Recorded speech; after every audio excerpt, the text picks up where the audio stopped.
All right, Robin. You want to tell me about this shoot? Yeah, it all kind of starts here, actually. It seems pretty overwhelming right now. So when we look at this, let's see if I can even pick it up with the camera, but I think I might be, it's difficult to get the small print, but maybe you can explain it. This is an example. Warren pops the trunk, finally revealing a tight vintage recording studio built tastefully into the boot of the Fairlane. 6 XLR connectors are snapped firmly into an inline patch bay. A flush-mounted Sony 3-head reel-to-reel tape recorder is locked into an angled upright position. One of 2 rocker switches get flipped, energizing both the tape recorder and the Tascam 106 mixing board built in next to it. That kind of stuff. Yeah. You know? Cool. A dead-end stop at a large steel roll-up door. Camera is mounted to the outside of the car, looking past the chrome hubcap.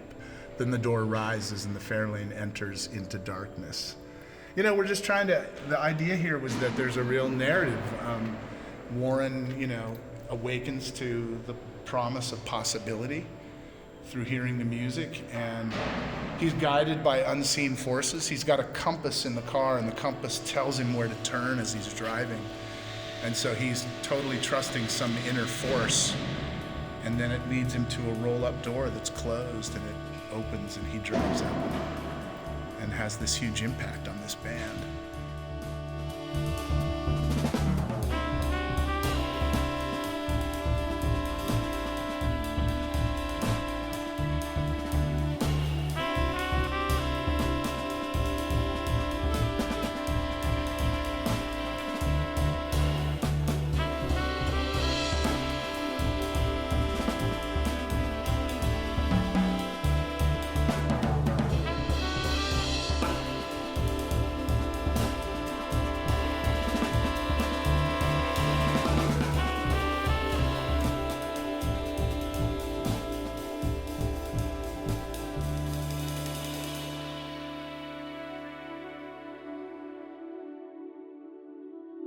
Yeah, I guess I tend toward mythology just because as a storyteller, you're always looking for, what those turns are in the story, what happens next, and it's hard not to turn to the ancients who kind of figured out story, 7th century BC, like understanding what it is that humans are attracted to around story. So I'm a student of that. I'm that's my one of my passions and focuses. So yeah, I want but and the song feels archetypal. The song feels deep and resonant and a little, like any good myth, a little threatening, I guess. So, and then you asked about you asked me earlier about locations. Yeah, I'm curious about locations. Like, I know you guys are gonna go and shoot a couple of locations outside of the city or within the city limits. I'm not exactly sure. So in the city within the city limits of Detroit, and can you just kind of elaborate how you found them and Sure. what those locations entail? Yeah, for sure. I mean, this is a Detroit band. The song is Detroit. It's all these guys, Warren, Jordan, Schug, are raised here and come from this place, and the music comes from this place. I'm super excited. This is a celebration of a true Detroit jazz album. So that part's exciting. And then when we started thinking about, of course, I think about my space here because I own it, and with partners. I own it with partners, but it's such a great cinematic space and has kind of a cathedral quality. So it made sense to tap into that. But then I was at a film festival and I watched a short film that just blew me away about a young man named Darren Colbert.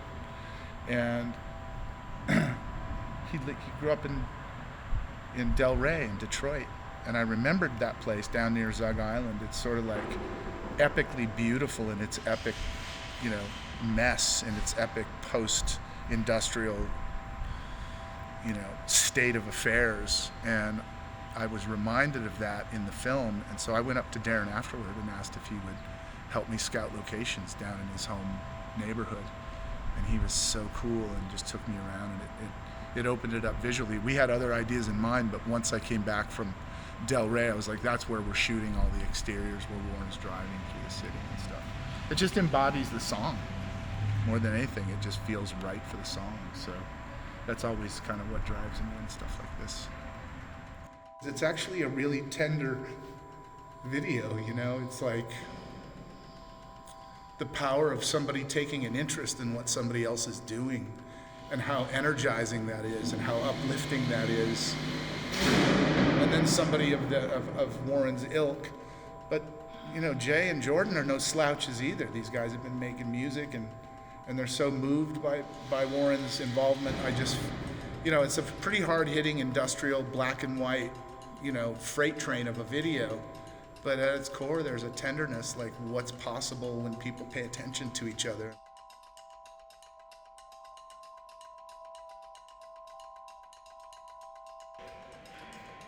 My name's Pat Bird. I'm the production designer, and we frequently argue with physics, which was all of today, and getting this megalithic lampshade hung after a lot of tooling and adjustment. The previous days, we took a watering trough, an 8-foot watering trough, flipped it over, cut some access holes, put some joinery for buckles and tie-offs inside of it. So then we had to put the lights in after we transcribed them and found a pattern earlier. And then I just kind of finished that up, and now I'm trying to put the diffusion back in. Building an 8-foot circle in a week is really hard, so we had to start with something that was off-the-shelf circular, just so that way we don't get lost in prototyping and arguing with material or blowback. It's just been, you know, a bunch of seeing what works. I think the light that's kind of sitting right above us right now is a big challenge and just trying to facilitate. We have extremely brilliant and creative people on this shoot, and sometimes that's fantastic, sometimes that's difficult, because everybody kind of has their own idea on how to do things, and they may be all on great ideas, but I think, you know, picking one idea that's safe and kind of fits to everybody's world is always a challenge. So we were able to figure this out, because without this light being built, nothing else could happen around it. So we got that done. It's been hands-on from building it to installing it. Everyone's just been all hands on deck, working a lot of hours, but for something that we believe in, and I think it's paying off. I mean, today's our first day with everybody here and seeing, you know, the set come to life, and we're all, you know, pretty stoked on how it's turned out. And I think this really pulls it all together and makes it special. I got the opportunity to meet Robin a couple months back alongside Richie when Robin brought the idea to us of like, man, there's this song with this amazing band. They are all about jazz, and we're all about jazz, so of course Robin knew that. And he just was like, I know you guys shoot and produce and would love to have you on board.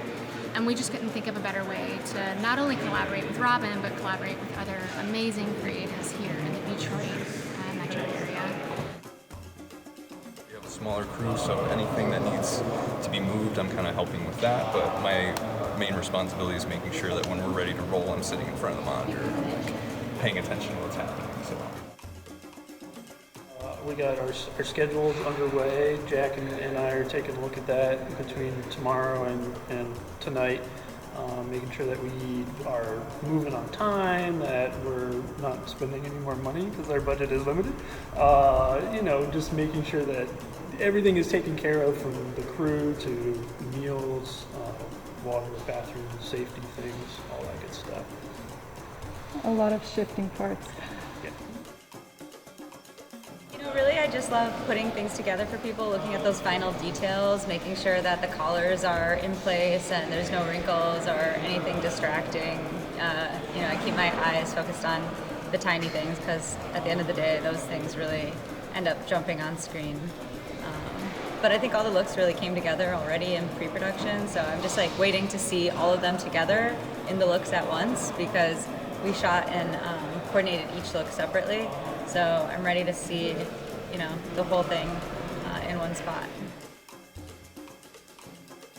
Just lighting the space. I took all the practical lights, and then I have a couple mobile units for fill and stuff when we get in for tights. But besides that, just a lot of car rigging today. I'm in charge of inventory, making sure that we get all our gear back in order, and that's about it.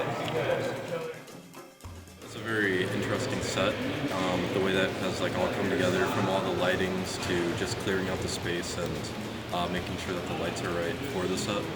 I would say that everything's going really good and even better than expected. It's not necessarily my vision or her vision or his vision. This is Robin's vision, but we're all collectively making it happen. And to see all the parts that go into that and all the talented people that sort of came together to make this happen for what I consider a worthwhile cause, because this band, this song, this album, this music is important.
The way I remember it is that there was a studio in Ferndale. It wasn't the Temperville. Rochambeau. And I showed up with Vilsa. Vilsa was like 2 or 3 at the time, and I was doing percussion overdubs.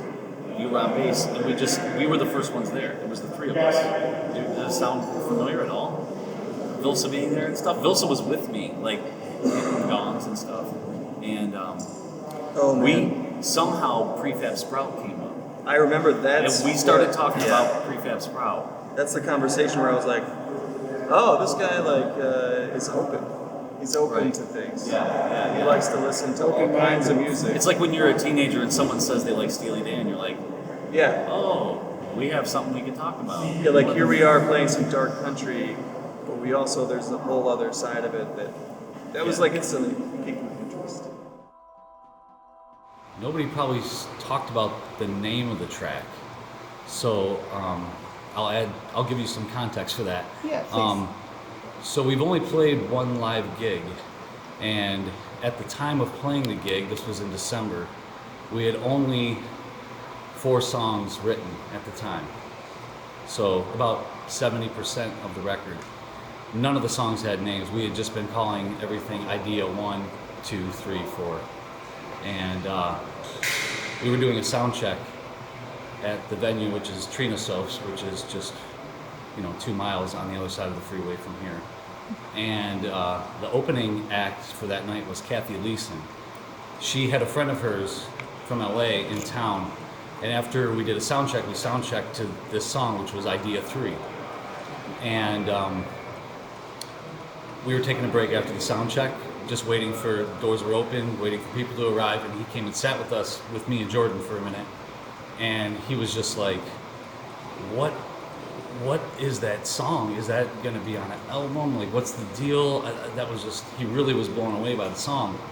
And we were like, well, right now it's just Idea 3. And he's like, okay, Idea 3, I'll remember that for when the record comes out, because I really like that track. We thought about that, and about a month later, I reached out to Kathy, and I was like, can you send me the contact info for your friend? So I reached out to him, and I told him we wanted him to name the song. Since we just loved his energy, and he was so into it, we just thought, that would be such a cool gift to give him. And he responded right away. He actually had already been thinking about it. And so he said, the deep rolling. And then he followed it up with another text. He said, actually, the deep rolling, Magma. And we were like, cool, that's it. That's the name of the track. That started us on the process of naming our songs, because up until that point, we had just not even thought about it. We were just working on music, so we weren't concerned with the name of the band, or the name of the group for that matter, or the name of the record, or any of it. And so just like as soon as I sent it to Jordan, he was like, perfect, I love it. And we went with that, and I'm glad we did, because it kind of like, it's one of those things where, sometimes things have a name, and the thing becomes the name. It almost like they enhance each other, really. And now it just feels like it couldn't have been named anything else. So hopefully he'll see this, and he'll, if nothing else, get a chuckle out of it. It's just really all about the vibration between the musicians playing. You could play the song 4 times, and 3 of the times you're just like this. We're going through the motions of it.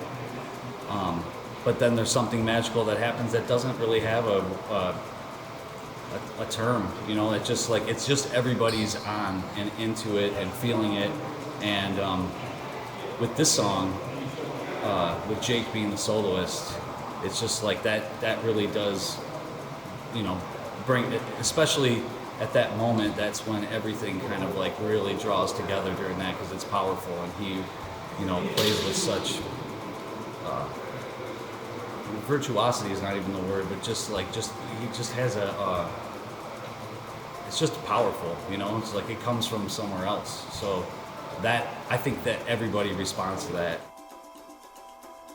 Like, we were really good at working together and writing together. We never bumped heads, but we were always assertive. It reminds me how well these people work together. Totally. Like, we just have a nice rapport. Like after you dump a couple hours into something, you step back and you're like, we started here and now we're here. Yeah. Always making progress, always thinking about it, always having a big picture. We listen to a lot of different music and just have a good perspective, I feel like. So that's And then I heard the demos. It was like, you should just release these exactly as they are.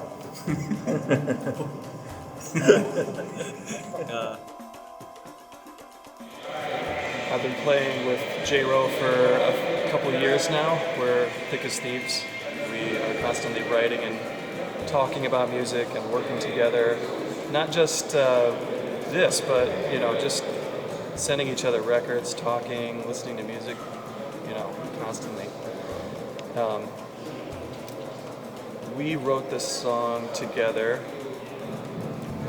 Originally in a basement, I came up with this bass line idea, and so I was playing it, and he was like, oh wow, that's not what I was expecting it to be. It took him a long time to kind of wrap his head around what he wanted to play over it, and we must have spent an hour and a half or 2 hours, and just on him, just going like, okay, keep playing it. I think I'm coming up with what I want to do, you know. And eventually, he came up with this drum beat, and both of us were like, wow, this is neat. Like, we were both excited by the sound of this bass line, which was unique, you know. It was different than what you usually hear. You know, it's funny. I'm just relying on my instincts because I've played a lot of shows.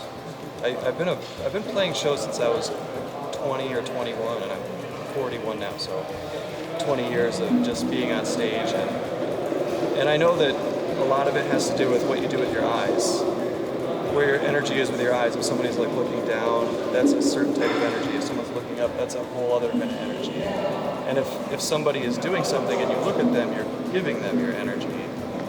And this whole video is kind of surrounding that idea. If you look to somebody, you're giving each other their energy. And immediately when, in my hangout sessions with Robin, when we were in here just talking about how the video is going to be, as soon as he started talking about that using your eyes thing, immediately he and I were having a long conversation about the meaning behind that and how important it was. And so yeah, using my eyes to tell people where to listen, using my eyes to kind of convey confidence by not looking down or looking like this, but opening myself up is something I'm conscientious of, you know. I think there's a hidden person in every band that is recording and mixing and mastering and just kind of doing all this stuff, and that person doesn't get very much credit, you know. And like think about all the band, like your favorite records have all been mastered by some of the best mastering people in the world, right? Totally. But those people aren't associated with those records often. I mean, sometimes, but rarely. Rarely. And then this music video showcases Warren's contribution to that, which isn't huge, but also hiding in plain sight. You know, it's the first well, mostly contact. because it's boring. It's a boring art. So I've kind of worked backwards from my early beginnings 30, 40 years ago, starting with heavily affected music. A lot of processing, a lot of reverb, a lot of echo, not a lot of natural sounds, to a place where I'm at now where you find the textures and just the overall vibe built into the instruments with the right microphones in the right room, combining their sounds to create these very unusual sounds. And the room reverb where the artists are performing becomes another instrument, and it adds a layer to just to the vibe, really. In a contemporary studio, you have, if this band was recording, you would have each artist, each musician in a separate booth and maybe wearing headphones. And they would have visual cues, but they wouldn't really be feeling each other other than through tiny 3-inch speakers covering their ears. And honestly, if you go back through the history of recorded sound, the location often defines the music, whether it's Sun Records in the 1950s, where Elvis and Howlin' Wolf and so many others recorded, where there's one ribbon microphone placed halfway between the upright bass and the bass drum, and when those two low-end frequencies hit the ribbon simultaneously, it vibrates in a very different way than if each instrument was in its own room. Or Rudy Van Gelder recording all the Blue Note and Impulse records, he had it was a huge room with a very nice natural reverb, and all those sounds combined to become a unique sound signature, and that's what I wanted to do. We've worked with a few different people to make this come together, but really it was just like, we need someone who's good enough because the music's hard, So we need a high level of talent, and we need them to be open to this direction of music. There's so many different people draw lines in music. I only listen to this, or I only do this. So we needed them to be open, and so I talked to Jay about some candidates, I guess, and then we just we called them, and then they showed up. We rehearsed. We Well, crossed our that fingers. was the second step. That was the second step. We did have a first rehearsal that ended with, I'm not going to say names. It's rare that I'm in the studio and I hear musicians groaning, looking at the sheet music, just going, "I can't do it. I can't do it. Yeah. No." and those guys are not here today. They couldn't do it, yeah. It didn't work out. The music is difficult, but I don't think they expected. It's not overtly difficult. Like, you look at it and you're like, I can do this, this is easy. And then you put yourself in that situation. And I feel like that surprised them, that it was actually hard, you know? Yeah. And they kind of didn't understand how to react, and then they kind of just like, they said, They cracked. Yeah, they cracked. So then it was like, do we rethink this? Do we rethink this music and, That was try to my form it into a way that we can make it happen with I was these like, people? can you make it easier? Just make it more fun. And But then we didn't. The answer was no. We're not going to change anything. I think that it wasn't going to be hard if they spent a little bit more time with it. If they just digested it, lived in that world for a little bit, they'll pick it up. And that's actually this very song. The song we're talking about is this song. Yeah. The song that broke a couple of musicians that are friends of ours. Yeah. And I have utmost respect for those two musicians. I think they're wonderful. Absolutely. And great guys, great friends. But yeah, sure enough, it happened. Yeah. The song sounds good. Yeah. Nobody got broken again. Yeah. Just a one-time thing. Yeah.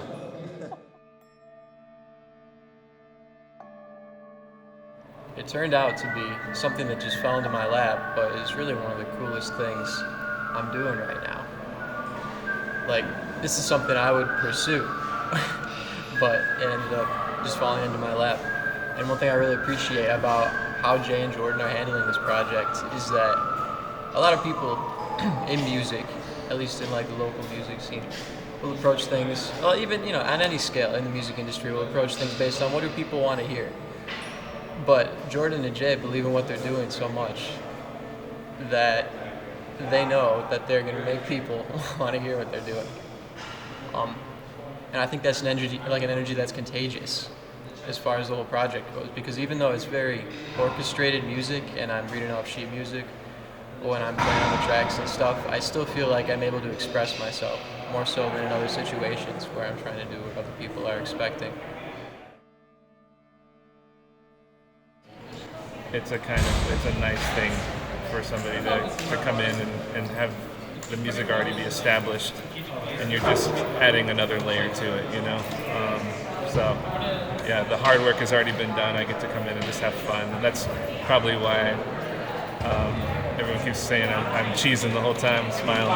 But yeah, it's just I get to shake rattles, in the air while everybody's playing complicated stuff, and just sit back and enjoy everything that's going on around me. So, yeah, it's nice. I'm wearing clogs. Somebody here made a trip to Holland and found me my own pair of clogs just to make me miserable. But I think they look good on camera, so. You'll be really mad if you see the footage and you never see it. Yeah, I'm gonna be so pissed. There's not a foot shot. But I've been giving off the appearance I'm slightly taller than I am because these things are 3 inches high. So. Sounds like it's worth it. Yeah, I think it's absolutely worth it. The illusion of being 5'10". They say tall people have some of the greatest advantages. CEOs on average are 3 inches taller than the average person. It's crazy. So hopefully this is my first step to becoming a CEO. Does it feel different for you? What? Being 3 inches taller. Yeah. I feel like everybody's just respecting me 20% more for no reason at all. Honestly, I'm being a little more disrespectful than I usually am. And it's still... How can you go back, though? I'm gonna have to find me some clogs and just clonk around town like that. No way around it. And here with the J. Rowe Jordan Schug extravaganza. I found my way to this band through Jordan. Jordan hit me up, asked if I would be interested in being part of the project. I played a few things with Jordan in the last couple of years, and he hit me up and sent me some music and said listen through some of these MIDI tracks, see if it's something you'd be interested in. And I said,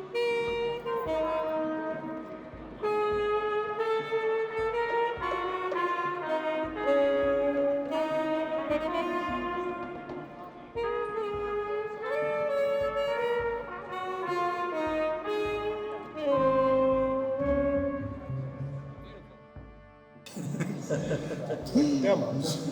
We're talking about the MIDI demos we're making for you. When you make a song, you kind of make a dummy track of just like, basically like a little tiny piano that plugs into your computer, and then you kind of make It sounds just like a video game. It sounds like it's a video this game. same song, but it's like. So yeah, we joke about it. But no, Warren. Insert little audio of MIDI demo playing in the background right now.